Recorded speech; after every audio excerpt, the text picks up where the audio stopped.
নমস্কার, শুভকামনা। ভালুকের উপদ্রব সামলাতে সেনাবাহিনীকে মাঠে নামিয়েছে জাপান সরকার। হ্যাঁ, আপনারা কথাটা ঠিকই শুনেছেন। সেনাবাহিনীকে মাঠে নামানো হয়েছে ভালুকের উপদ্রব সামলাতে। জাপানে জাপানে ভালুক এতই উপদ্রব করছে। ভালুক একটা প্রাণী, জন্তুর, এটা আমরা সবাই জানি। জানি ভালুক জাপানের বিশেষ করে জাপানের উত্তর অঞ্চলে ভালুকের প্রবণতা বা উপদ্রব এত বেশি বৃদ্ধি পেয়েছে। সুপার শপ থেকে শুরু করে পথে ঘাটে, বাড়ির সামনে, বাসার সামনে, অফিসের সামনে প্রচুর ভালুককে দেখা যাচ্ছে, ভালুকদের দেখা যাচ্ছে। তারা মানুষকে আক্রমণ করছে। ইতিমধ্যে 100 জন আহত হয়েছে এবং 12 জন মারা গেছে ভালুকের আক্রমণে।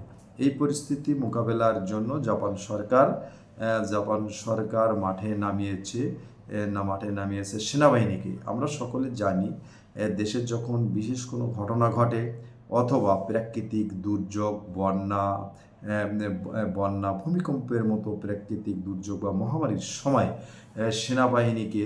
সামরিক বাহিনীকে মাঠে নামানো হয়। কিন্তু আমরা দেখলাম এবার একটা নতুন খবর।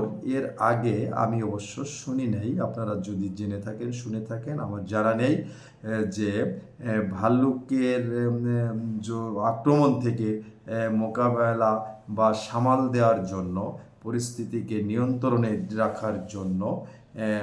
রাখার জন্য সেনাবাহিনীকে মাঠে নামানো হয়েছে। এজন্য আপনাদের মাঝে আমি বিষয়টি শেয়ার করলাম। সূত্র বাংলাদেশ প্রতিদিন রিপোর্টটি করেছে। আপনারা সকলেই জানেন, জাপান একটা উন্নত সমৃদ্ধ দেশ। সেখানকার জনগণ অনেক সচেতন, পড়ালেখা, শিল্প, বাণিজ্য, অর্থাৎ সেখানে বৈজ্ঞানিকের সংখ্যাও বেশি এবং প্রকৌশলী, সব কিছু মিলে তথ্য প্রযুক্তি সব কিছু দিয়ে আধুনিক দেশ যাদের বলা হয়, আধুনিক মানুষ যাদের বলা হয়, আধুনিক জনগণ যাদের বলা হয়, সবই কিন্তু সেখানে আছে।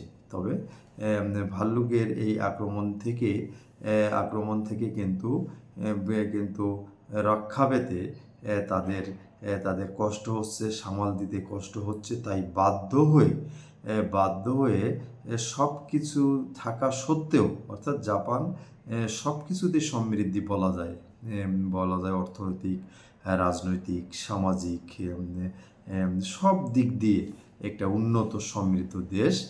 কিন্তু তারা ভালুকের যন্ত্রণা, উপদ্রব সামাল দিতে ব্যর্থ বেড়ায়, যার কারণে বিশেষ পরিস্থিতির কারণে সেনাবাহিনীকে মাঠে নামানো হয়েছে।